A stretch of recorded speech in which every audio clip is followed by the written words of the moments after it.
Hey guys, Ben Nash from Pivot Wealth here, and today really pumped to be here, bringing you the first week of the Pivot Smart Money Challenge, where we're going to bringing you some practical tips, tools, and hacks to help you get more out of the money you have, save better, put that money to work for you, and set clear goals and know how to actually make them happen. So, guys, look, please don't rush out and make any life-changing decisions off the back of what I cover. I strongly encourage you to seek out personalized advice before jumping in. If you're making big decisions, you should be doing this anyway.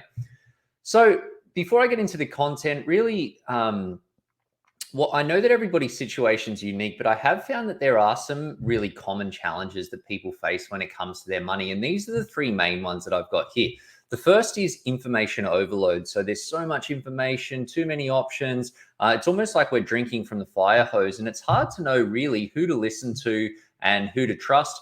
The next one is people struggle to really find the balance between how do you get ahead at the rate that you want with your money while you actually live the lifestyle that you want. And the third is the psychology and the fear of missing out that's so common. It's probably Facebook's fault or something like that. But we compare ourselves. We're a bit hard on ourselves. We're worried that worried about making a mistake and worried that we missed the boat as well. And that worried about making a mistake is a really big one that a lot of people underestimate, but it's really paralyzes you from making decisions. And that plus the three of those problems combined, they lead people to get stuck. And it's stuck, not always stuck doing nothing. Often it's just stuck doing the same things that you've been doing in the past. But what that actually means is that you're missing the opportunity to be getting better results and getting more out of what you have now. So what I've found is that there's actually three elements that you need to get right. They're not really steps because they're all sort of interrelated. But what I've found is that to achieve any level of financial success, you need to get all three of these things right. And they are your structure, strategy, and solutions. And through the Smart Money Challenge, I'm going to be teaching you some of my top tips, hacks, and frameworks in each of these areas to help you know what to look for so that you can actually take advantage and nail these key areas. So just touching on them briefly, because we're going to get right into the nuts and bolts of the detail as we go through the content. But your structure is all about making it easy to save. So making it easy to save, make it easy to manage your money, and make it crystal clear how much money you have to work with when it comes to strategies like investing, saving, debt reduction, all of those things, which ties into the next element, which is your strategy. And strategy is all about having clear goals and targets, understanding what success looks like to you, and knowing the pathways that you can take to get you there. Whether it's saving, building a regular investment plan, buying property, cranking your superannuation. More often, it's a combination of those areas. But knowing the right moves for you, and ultimately breaking that down into a crystal clear action plan so you know exactly what steps need to happen to turn your great ideas into great outcomes. And the third element that I've got here is your solutions, which is all about the investments and the product solutions that you use to back up your strategy. So making sure that you're making that reliable, consistent progress over time. And importantly, that you're avoiding the chances of downside setbacks and those momentum killing mistakes, because clearly with investing, choose the wrong investments, you end up blowing up your cash. So most people think that when they invest, they need to shoot the lights out with every investment that they make. That's actually not the case. What you need to do is to avoid the failures and the setbacks. It can mean you have to go back to the starting point. So as I said, all three elements combined are much more powerful than any one on its own. And if any one is missing, it ends up dragging down the others. So if you don't have a good structure in place, it's like you're working with a leaky bucket. If you don't have a good strategy in place, you're leaving money on the table, you're leaving confidence and peace of mind on the table. And if you don't have the right solutions in place, well, as I mentioned, you end up blowing up your cash. So they're definitely all three you need to get right.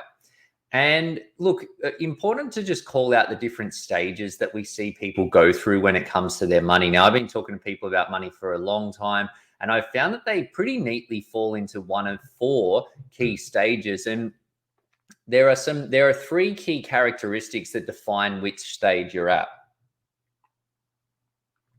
Those characteristics are how quickly you're getting ahead with your money, so your rate of financial progress, how you feel about what's going on with your money. So your peace of mind levels, confidence levels, stress levels.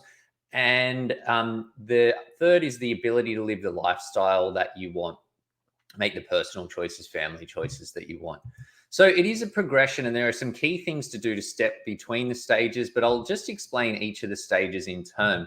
The first stage that I see people in is what we call the distress stage. And for people in the distress stage, that's when they're making no financial progress at all, or in some cases even going backwards from a personal point of view or ability to live the lifestyle that they want. They're essentially trapped because they've got no money to make the personal choices that they want. And understandably, from a peace of mind point of view, they're stressed out. What I've found is that you can't actually get out of this distress stage without making a commitment to your money. Money is one of these things that it is really important, but it can never be really urgent. So it's easy to put it off for this tomorrow that never comes. So to the first stage, if you're in this distress stage, you need to make a commitment. And in fact, for people in all stages, need to make a commitment to doing what you need to do to get the results that you want with your money. The next stage that I see people in is the stalled stage. And for people that are in this stalled stage, that's when they are making some financial progress, but it's slow and slower than they would ideally like it to be. They get ahead financially, but it often comes at the sacrifice of they're able to live the personal lifestyle, make the personal lifestyle choices they want, but it often comes at the sacrifice of getting ahead financially at the rate that they want. So it's that sacrifice. And from a peace of mind point of view, they're not fully stressed out, but they've got that niggling thought at the back of their mind that there's something more that they should be doing to be getting more out of what they have. The next stage that I see people in is the comfortable stage. And for people in the comfortable stage, that's when they're now starting to build some good momentum from a financial perspective, finding a nice balance between the personal lifestyle choices they want while they get ahead financially at the rate that they want, and building from a peace of mind point of view, building a real confidence. The fourth stage and the top stage is what I very technically called the killing it stage. And for people in the killing it stage, that's where you're making some rapid acceleration now from a financial perspective, essentially no limits on your ability to live the lifestyle that you want. And from a peace of mind point of view, you're feeling completely carefree. So as I say, it's a progression, and there are some key things to do to get through those stages. The first one is making the commitment. To get from a stalled to the comfortable stage, that's about taking action, and taking action on an ongoing basis, because I mentioned that money isn't something that just happens on its own. So you need to actually do some things to take some action to get some results. But because everything is moving and changing so quickly these days, what's going on with your money, what's going on in the world, what's going on in financial markets, that unfortunately there's no set and forget money strategy. So you need to be constantly on the front foot, taking that ongoing action to make sure that what you're doing is the best thing to be doing to get the most out of your money. And then the key to put yourself in the best possible position to move from the comfortable to the killing it stage, that's where you've got to maximize every opportunity that's available to you to get every bit of juice out of what you've got now, essentially. That you've got to make sure that you're optimized from a tax perspective, doing the right thing with your debt, your investments, because the power of all of those combined is what really builds that solid financial momentum. So as I said, guys, I wonder if you can resonate with any one of those stages. Don't worry, I'm not going to ask you to call it out, but it is a progression, and everyone fits in a stage, and you got to start where you are. But there are some key things to do to get through the stages, and that should hopefully give you some tips. I'm going to wind into the practical things that you can do to figure out what's best for you in each of those areas as well. But no matter where you are, there's always opportunity to do more with what you have. So I hope you find that one helpful. So guys, in terms of the structure of the challenge, what I'm going to focus on is setting the foundations first. That's why we're starting at savings and banking. We build from there into investments and then goal setting, which ties it all in together. You've got, we're going to start with the basics. So you may know some of the content, especially if you've been following along with our content for a little while. You may see some of this stuff before, but we're going to start with the basics and then build on those. So it's important we get those building blocks in place. We're going to focus on proven, practical tactics and frameworks. And these are things that I've used with thousands of people now. and this stuff works. It's simple, tried and tested formulas. We keep it pretty vanilla. We stick with what works, and we use some of the most common strategies that are out there for a reason, and because they're the most common for a reason, because they do actually work. And all the things that I'm going to share with you is only things that I do myself and use with the people that we help. Start with savings, as I mentioned, because that really is the starting point, whether it's investing, your money management, or goal setting as well. It all starts with your savings. We'll build the last budget that you're ever going to need, because I think everyone's done a budget that doesn't work, but we've got some little tricks up our sleeve to help ensure that when you do this one, it does actually translate into results. We're going to automate your saving success. So automate your day-to-day, hack some of that thinking and the money decision making that can sometimes get in between us and the results that we want. So set everything in an automated way so that you can save in a successful way, but do it without having to take up a bunch of your time. We're going to use investing strategies that have, again, tried, tested, and proven that actually work.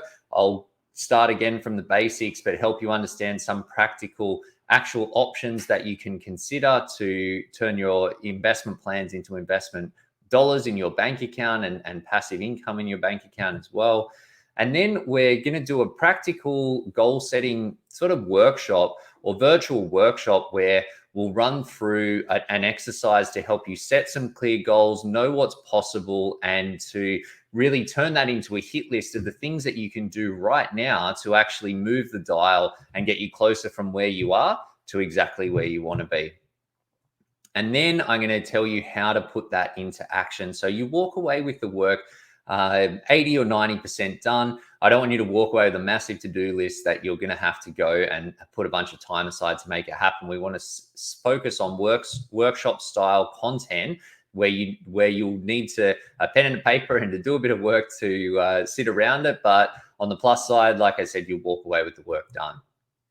And then I'll give you a bit of a framework for how you can actually stay on top of your money and ensure that what you want, what's going on in the world in financial markets, and what's going on with your money remains consistent with the plan and the strategy that you've set, all backed up with tools and content to make your life easy. And so, guys, just on the content, just to get you set for the next session on savings and banking, the first content drop is through this link. It's a bit link. So for people following along at home, to download the tool that we'll use for the next 3 bits of content, go to bit.ly/save more pivot. So bit.ly/save more pivot, PIVOT, all one word, all lowercase, and you'll get your content there to get you set for the next session. I'm excited, guys. I hope you are too, and I will see you soon.